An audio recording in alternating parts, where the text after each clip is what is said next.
নিউজটি নিবেদন করছে হাতিশালা আদর্শ শিশু বিকাশ কেন্দ্র। এখানে অভিজ্ঞ শিক্ষক মণ্ডলী দ্বারা নার্সারি থেকে স্ট্যান্ডার্ড 4 পর্যন্ত ইংলিশ মিডিয়ামে পড়ানো হয়।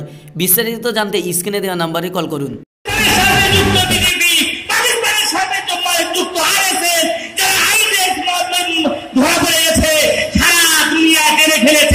শুধু ছেলেদের মাথারাও আর এই পাকিস্তানের দল দাও, আমার গড়ি আমার কাছে ফিরিয়ে দাও, আমি আবার তৃতীয়বার হিন্দু রাষ্ট্র তৈরি করতে যাবে। তাই ওয়ালা তাহিনু ওয়ালা তাহজানু ওয়া আনতুমুল আ'লাউনা ইন কুনতুম মুমিনিন, তোমরা ভীত নয়, তোমাদের কাছে ঈমান আছে, রাসূলের আদর্শ আছে, রাসূলের পথ প্রদর্শন হাদিস আর কোরআন আছে। ওঠো ওঠো, কে আবার ভুলে যাওয়ার ওঠো, আবার তৈরি হও, গ্রামগঞ্জ অবস্থলে জমিয়ে যেখানে আমরা সেখানে, সংবিধান যেখানে আমরা সেখানে, দেশের গাদ্দারদের এদেশে জায়গা নয়, এদেশের বিশ্বাসঘাতকদের এদেশের জায়গা নয়, এদেশ আমাদের, আমরা এদেশে নতুন করে সংবিধান পরিবর্তন করতে দেব না। এটা একমাত্র বলতে পারে জমিয়ে তলাবাহী, যারা রাজনীতির নামে চেয়ার বিক্রি করে খায় না, যারা মন্ত্রীর লোভে চেয়ার বিক্রি করে খায় না, যারা স্থানে আল্লাহর প্রশংসা আছে, তারা দিদির প্রশংসা করতে ব্যস্ত, ভুলে গেছে সংখ্যালঘুদের কথা, ভুলে গেছে অত্যাচারের কথা, ভুলে গেছে আসামের কথা, ভুলে যাচ্ছে সবার কথা। না, ভুলে যায়নি একটু নিয়েছে কর্মী, মানে ভারতের স্বাধীনতা সংগ্রামের সৈনিক। আর সৈনিক তৈরি আমাদের হাতিয়ার নয়, আরএসএস এর মতন আমরা অস্ত্র ট্রেনিং দেয় না, আরএসএস এর মতো আমরা বিস্ফোরণ নিয়ে ঘুরি না, আরএসএস এর মতো আমরা কলকাতা অস্ত্র মিছিল করি না।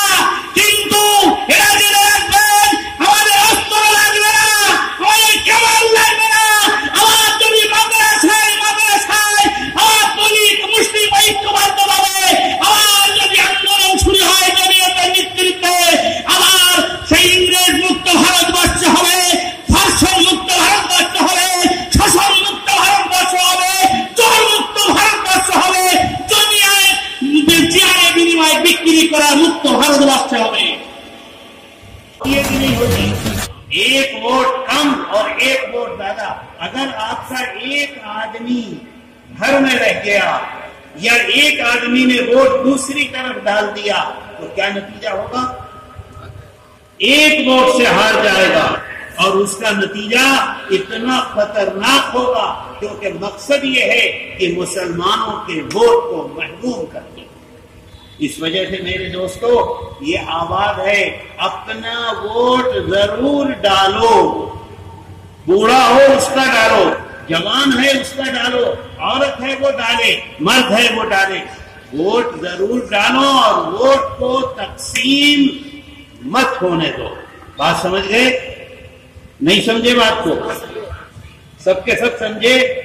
वोट तकसीम नहीं होना है और वोट जरूर डालना। मौलाना साहब हैं वो भी डालें, इमाम साहब हैं वो भी डालें, मुहद्दिस साहब हैं वो भी डालें, इंजीनियर साहब हैं वो भी डालें, किसान है वो भी डाले, मजदूर है वो भी डाले, रेढ़ा चलाता है वो भी डाले, दुकान में बैठ काम करता है वो भी डाले। सब के सब बाहर निकल आओ और उस दिन वोट डालो और वोट को तकसीम नहीं होने दो। बोलो, ये काम करोगे? हाथ उठा के। तकसीम होगा वोट? नहीं होगा। वोट डालेंगे, सब के सब डालेंगे। अब मेरे दोस्तों, ये दो काम, तीसरा काम अल्लाह से दुआ, अल्लाह से दुआ। तीसरा काम क्या है?